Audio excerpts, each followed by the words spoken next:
বিভিন্ন রাজনৈতিক দলের নেতৃবৃন্দ, প্রবাসী ভাইরা, আসসালামু আলাইকুম। আমি সর্বপ্রথম মহান রব্বুল আলামিনের দরবারে শুকরিয়া জ্ঞাপন করছি। আজকে যে আপনাদের সামনে দাঁড়িয়ে দুটি কথা বলার তৌফিক দান করেছেন মহান রব, আমি আল্লাহর দরবারে শুকরিয়া জ্ঞাপন করছি।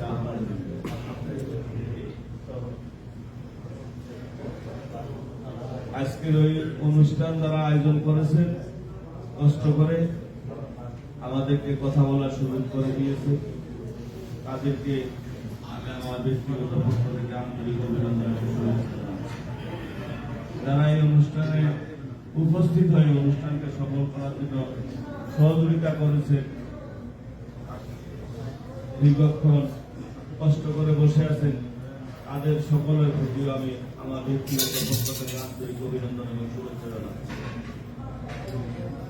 রাত প্রায় 2টা, আমাদের নেতৃবৃন্দ অনেক বক্তব্য দিয়েছে।